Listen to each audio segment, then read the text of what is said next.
வணக்கம். இது நிலா கிச்சன். இன்றைக்கி நம்ம ஒரு கொண்டக்கடலை வச்சு ஃபலாஃபல்ங்கிற ஒரு அரேபியன் டிஷ் பார்க்க போகிறோம். மிடில் ஈஸ்ட் கண்ட்ரியில் இது ரொம்ப பாப்புலரான டிஷ்ஷு.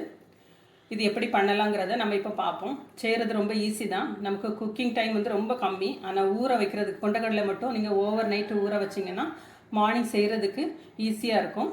இப்போ வாங்க வீடியோக்குள்ளே போகலாம். இப்போ ஃபலாஃபல் வந்து எப்படி பண்ணலான்னு பார்க்கலாம் வாங்க. ரொம்ப ஈஸி தான். இது மிடில் ஈஸ்ட் கண்ட்ரியில் ரொம்ப பாப்புலரான ஒரு டிஷ்ஷு. செய்கிறது ரொம்ப ஈஸி. ஒரு மிக்ஸி ஜார் எடுத்துடுங்க. ஒரு 6-7 பல் பூண்டு, அப்புறமா ஒரு 3 பச்சை மிளகாய், காரத்துக்கு தக்கன 3 பச்சை மிளகாய் போட்டிருக்கேன்னா, உங்களுக்கு கம்மியாக வேணும்னா ஒரு 2 போட்டுடுங்க. ஜாஸ்தி வேணும்னா நீங்கள் கூட்டிவிடுங்க. நல்லா 1 கப்பு நிறைய கொத்தமல்லி இலை எடுத்து வச்சுருக்கிறேன். பாஸ்லி இருந்தால் போடுங்க. நான் கொத்தமல்லி இலை மட்டும்தான் போடுறேன்.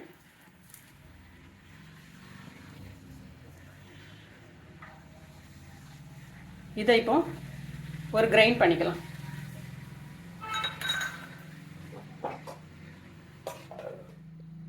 மிக்சியில் அரைச்சாச்சு. இப்போ இதோட ஒரு மீடியம் சைஸ் வெங்காயம், இதை கட் பண்ணி உள்ளால போட்டுடலாம்.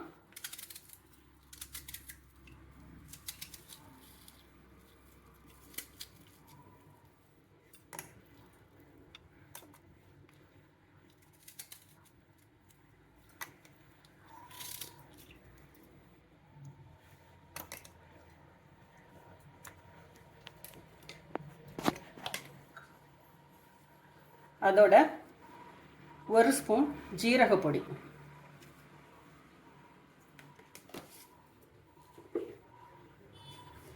தேவையான அளவுக்கு உப்பு,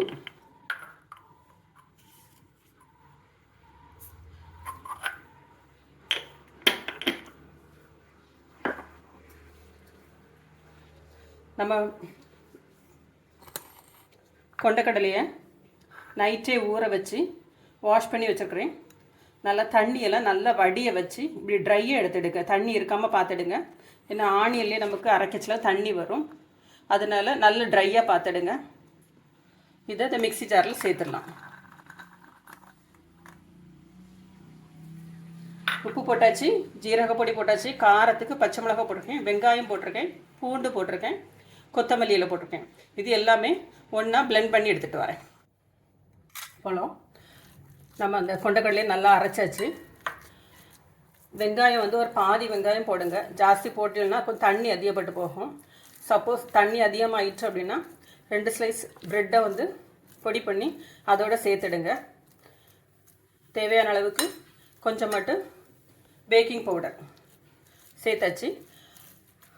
இப்போ இதை ஒரு மீடியம் சைஸ் பால்ஸ் ரெடி பண்ணிவிடுங்க.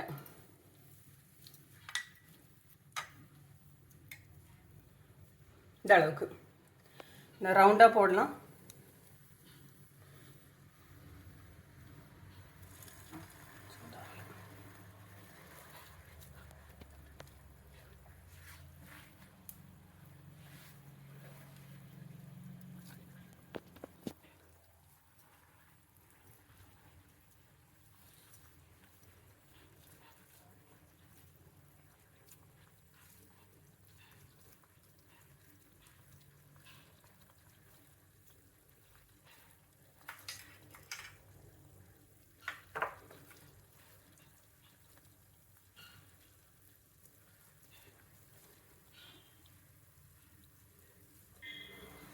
எண்ணெய் சூடானோன்னு இதை போட்டு எடுத்துடலாம்.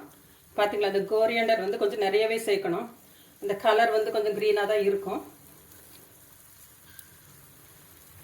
ரவுண்டாக பால் மாதிரியும் போடலாம். நம்ம போடுற மாதிரி லைட்டாக தட்டி வடை மாதிரியும் போடலாம்.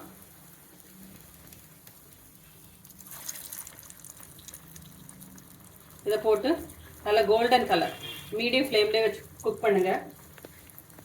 ஏன்னா சென்டரில் குக் ஆகணும். இப்போ தட்டி போடுங்க, இல்லைன்னா ரவுண்டாக போடுங்க.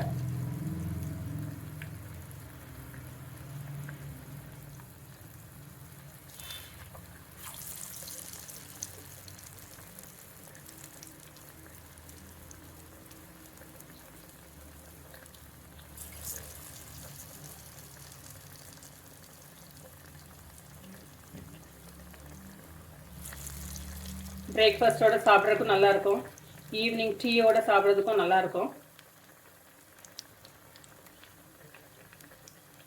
அந்த ஓவர் நைட் வந்து நம்ம கொண்டக்கடலையே ஊற வைக்கிறதுக்கு தான் கொஞ்சம் டைம் எடுக்கும், மற்றபடி குயிக்காக போட்டு எடுத்துடலாம்.